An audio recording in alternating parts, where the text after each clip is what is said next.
bedare tinokuchingamidzai zvekare kune chimwe chirongwa pano paZim Facebook Secrets and Confessions. Tadzoka zvekare nemamwe mamessages. Regedzai tibva tapinda mumamessages edu atadzoka takakubatirai. Message yedu yekutanga yakamera sekudai so: hanzi makadi zvenyu mukoma, ndinokumbirawo kuti munge muchindiposterawo nyaya yangu makaviga chitupa changu. Inini pandakauya kuno kuSouth Africa ndainge ndichiuya kuzodzidza, but baba naamai vangu vainge vagara vari muno muSouth Africa. Amai vangu ivo ndinurse vanoshanda pane imwe government hospital, then baba vangu ivo vanoticha maths. So vabereki vakabva vati imimi muri kufanira kuti munge muchizouya kuSouth Africa, but when you are much more mature. And vainge vachiti ivo education yedu yekunyika kwedu kuZim hanzi primary ne high school it is very strong, but kutertiary uku ndokwa vainge vachiti kunoti lekei. Saka vakazoti tertiary education yemuSouth Africa ndo yakati simbei zvekare nema opportunities aunozokwanisa kuwana soon after studying and doing your tertiary education here in South Africa. So my parents, after I had finished my high school, that was when they encouraged me to come and join up with them in South Africa, and this was like an easy process. So I came here, and then after I had gotten my study visa, that was when I came here to South Africa, and I chose this other university of my choice. Pandakauya kuno kuSouth Africa ndakabva ndazotanga kudanana neumwe womuSouth African mukomana. Tainge tichitodanana, we used to love each other a lot, but with time manje nekuda kwema-cultural differences takabva tazotanga kusangana nema-challenges, because iye ainge achida kundiitisa zvimwe zvinhu zvandaiona kuti according to my own Shona culture izvi zvinhu hazviite izvi. Saka our relationship, it used to be very good, but with time relationship yedu yakabva yazotova toxic, too toxic, zvekuti by the end of the day we were always fighting. Pane pamwe pandakazorwadziwa kusvika pekupedzira. You know, when you are in love with a person that you love with all of your heart, but when you fight each and every day zvinokudestroya mupfungwa dzako. So at that time, after we had a very big fight, and I said, this toxicity, it is just too much. Let me go back home so that I can freshen up. Ndobva ndazodzoka zvimwe kudawo iye anenge azoita make up his mind kuti anondida here or haandide. I then flew back home to Zim. So each and every time when I fly back to Zim, I just drive from the airport nichidzokera kumba kwedu, and when I am coming back, because my siblings, they are quite young, so there is no need for them to drive me to the airport. Saka ndirotongoenda ndoga. So when I was returning back to South Africa, ndainge ndichiri ndakamirira flight yangu, and I was so lonely because ndakati ndakagara pasi kudai ndikabva ndatanga kufunga manje the life that I was living in South Africa. Material wise, my parents, they can afford to give me a very good life, but relationship wise, the space in which I had found myself, it was really terrible and a painful place to be, and I was tired of being in that place. Ndainge ndakatosuwa ndichizvibvunza kuti saka ndava kutodzokera here and to be with my boyfriend, my toxic boyfriend, ko hatizourayani here nemashoko ose awo atainge tochiudzana manje because of our cultural differences. Anyway, ndakati ndakasuwa kudaro ndo pandakabva ndazongonzwa umwe muchinda ava kutaura neni. Pandakamutarisa muchinda uyu, I saw that yeah, this guy, he was more than handsome. This guy was that kind of a guy that will just sweep you from your feet. And ndokubva ndatanga kutaura naye muchinda uyu. Already I had fallen in love with him. Akazoti otanga kutaura neni with the way that he was dressed, with the way that he was speaking with me. He was quite a gentleman. Ndokubva ndatongotora phone yangu paya ndichitotaura naye. Ndakabva ndazongoselecta ma-contacts my South African boyfriend. Ndikabva ndatongodeleta ma-contacts aya ndikatongozviudza kuti this relationship is done and dusted, and I deleted him from my life. I was now moving on. I was ready to move on with my life. Me and this guy, we really had a great conversation. When we landed at OR Tambo, my parents came and picked me up, and the guy promised kuti ainge achazouya ozonditora so that I can see his place. Akabva azoita sekudaro ndokubva azoenda neni kumba kwake, and I was really impressed nichiona kuti ya munhu uyu atori munhu ane twunhu twake. Then the guy manje ndakabva ndatoona kutoti panapa I have to seal the deal. Munhu uyu ndinofanira kutoti ndinge ndichitomupawo muchero kuitira kuti ange achitombotesta muchero muchero so that he won't dump me. So I ended up sleeping with the guy, and akabva azoti muchero ainge anakirwa nawo mushure mekunge ndamupa mukoma. Pandakangonzwa munhu achiti ainge anakirwa nemuchero, ndakabva ndafara, and I knew kuti finally I had found the one that I had been searching for all of my life. But what happened was that patakatanga kutsvodana paya tichibatana, I was conscious of everything that was doing, but the more yatakaramba tichingobatana and getting ready kuti tinge tichitamba mutambo wedu, ndo pandakabva ndazongoita black out as if ndainge ndaisirwa madrugs mudrink or something, because by the time that I woke up this guy ainge ava kutozviwaipa sikarudzi yake zvekare nekundiwaipa sikarudzi yake. So I just thought kuti kunakirwa nababa ava, but I never understood. Saka nekudawo kwekuti ndo zvainge zvongoitika, ndainge ndava kungoti zvimwe kuda paya pandinenge ndava kunopedza inini munhu uyu, nekuda kwekuti iye anoratidza kuti pabonde ainge achindikurira, ndikati zvimwe kuda ndo zvainge zvozokonzeresa kuti inini ndinge ndichizofenta panguva iya yatinenge toita bonde. I googled everything but it did not make any sense at all. Saka I thought kuti maybe kachirwere kandainge ndatova nako, but these things kept on happening to me.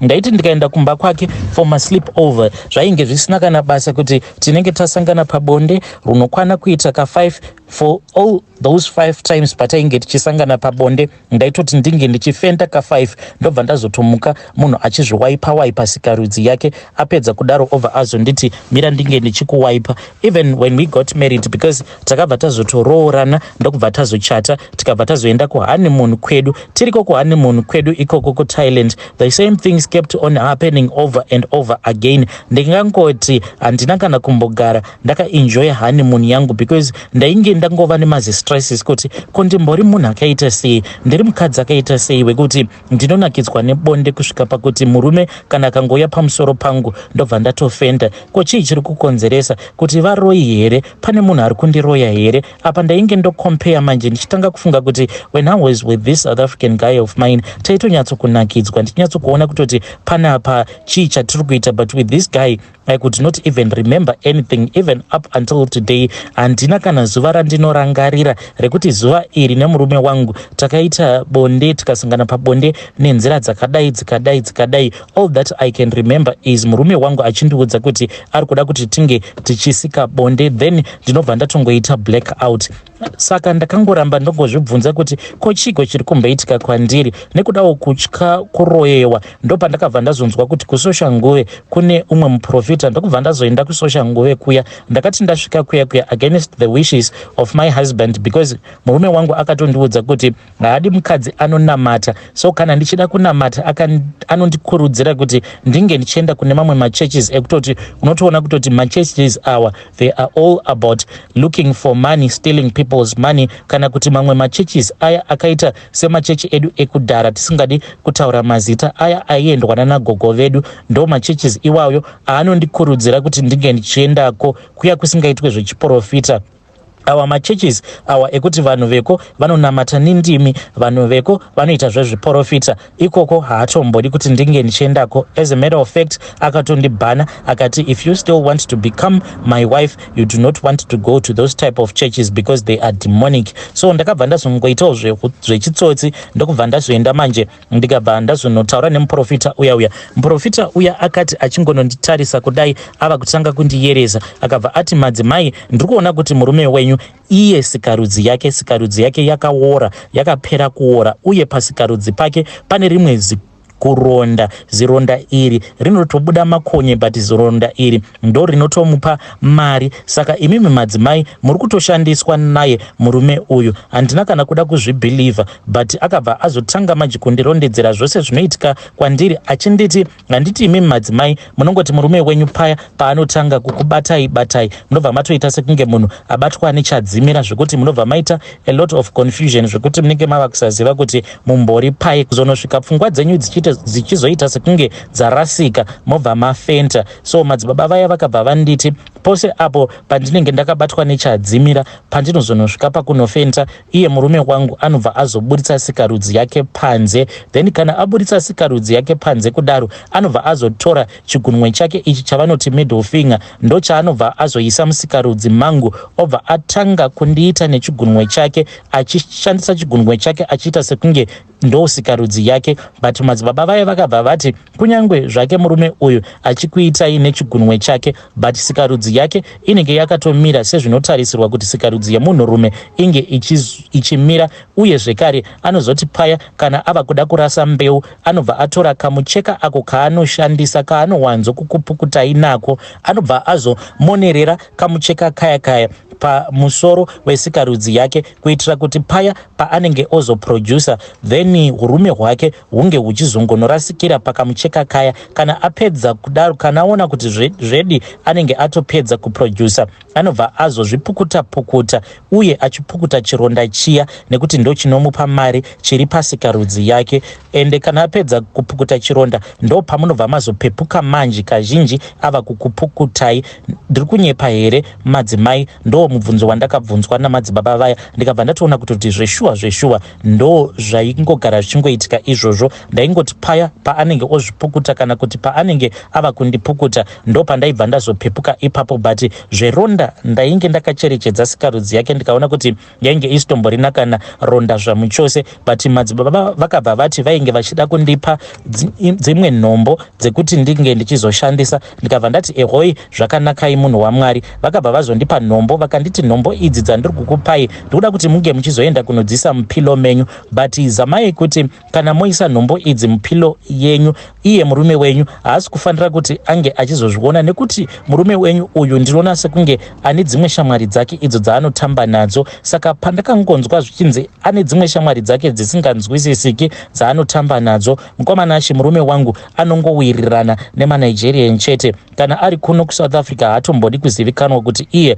anobva kumusha, anongowirirana navo vana oga ava. Dai kwanga kuri kunzi maybe ndivo vana oga ava vatakajaira, but ava vacho vaanowirirana navo ndevaya vanovanzo kufarira kupfeka hembe dzakaita dzechimuslim, uye motikari dzavanodhiraivha vanogara vakadhiraivha motikari dzinenge dziri nyowani, motikari dzavanenge vachangobva mukutora mumadealership. Vazhinji vacho vaanowirirana navo ivo vana oga ava vanokwanisa kungodhiraivha motikari dzavo for less than 6 months. Munhu anenge ava kutodhiraivha imwe motikari dzacho dzimwe dziya nyowani, kuti umubvunze murume wangu kuti naiwe vanhu vako ava since vachingogara vachingochinjanisa motikari, kasi motikari idzi vanozodzitengesa here? Iye anongoti aiwa. Kana ukamubvunza kuti kana vasingadzitengesa saka vanodziisa kupi, haana kana mhinduro yaanombokupa. So muprofita uya akabva ati kwandiri iye ainge asingadi kuti ndinge ndichizorakidzira murume wangu kuti inini ndavawo neminamato yangu iyo yandava kupota ndichishandisa. Saka ndiyo nyaya yangu iyi mukoma,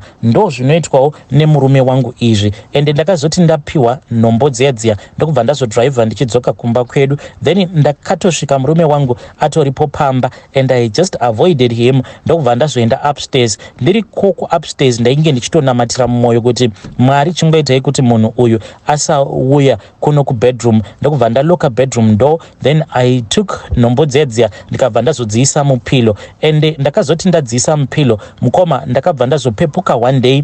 Ndakati ndapepuka, but it was like kana munhu paya kuri kunzi ukaendeswa kuoperation and wobva wazoti during the middle of the operation wobva wazomuka. That is what I felt at that time. Ndainge ndisingakwanise kana kushifta any limb on my body, but ndaikwanisa kungofambisa maziso kudai ndichionera nechekure kure. So takati tarara kudaro ndopandakabva ndazonzwa munhu ava kundibata and I blanked out. But even though when I blanked out, but ndakabva ndatanga kuona everything that was going on. Murume wangu ndokubva atoburuka pambedha paya akabva azopfeka rimwe rainge rakaita zigemens rered, ndokubva azodzoka zvekare pambedha. To my surprise akabva azokwinya gemens riya ende akabva azoribatira gemens, akabva azokwiridzira gemens iri akaita rekubata nerimwe ruoko, achiitira kuti sikarudzi yake isazoramba ichingogumana nemucheka achiitira kuti sikarudzi yake isazongoramba ichingogumana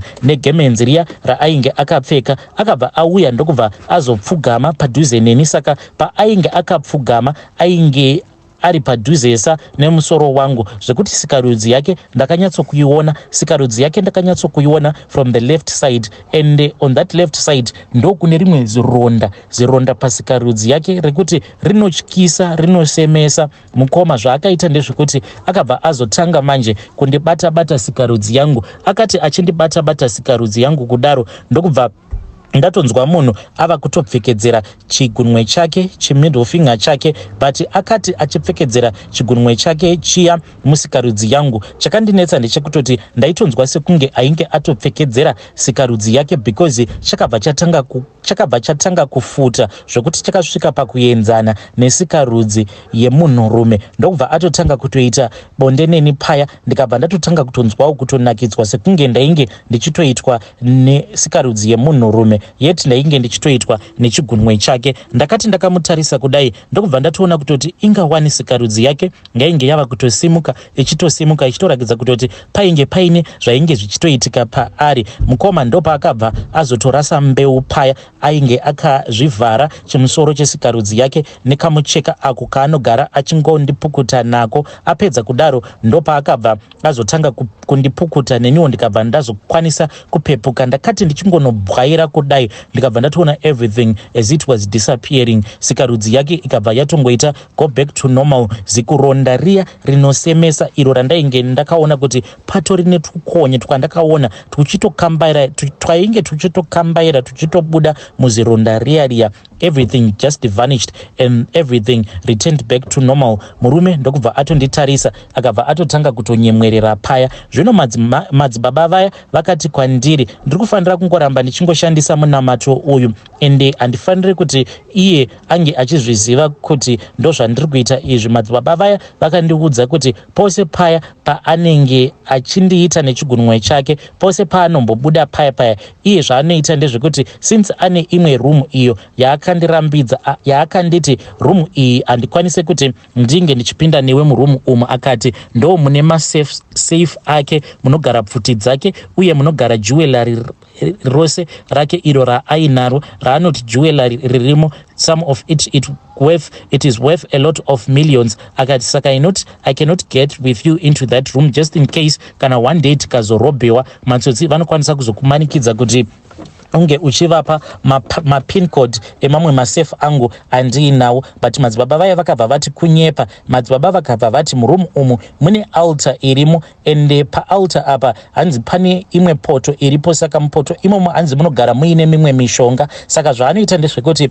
paya paanenge andiradzika anobva azoenda obva azononyika chigunwe chake icho chaanoshandisa kuita bonde neni mupoto iyo ine mishonga. Saka mishonga iyoyo hanzi ndo yacho iyo hanzi mishonga iyi pose painenge ichisarira mumuviri mangu hanzi ndo ichazondiuraya because yakaita kunge poison. Saka hanzi nazvino mishonga iyi yava kutofamba iri muropa rangu. But madzibaba ava vari kuti ivo vari kuda kumbotanga vamboenda kumusha, kana vanosimbiswa hanzi vobva vazodzoka manje vobva vachizondibatsira. Saka vedare handizivi kuti ndoita sei, ndokuramba ndakamira navo madzibaba here ava because so far minamato iyo yavakandipa at least yakatondiratidza rimwe vision randainge ndisingatombofungidziri kuti ndingasangana nechiitiko chakadaro in my life. Ndiyo confession yangu iyi mukoma.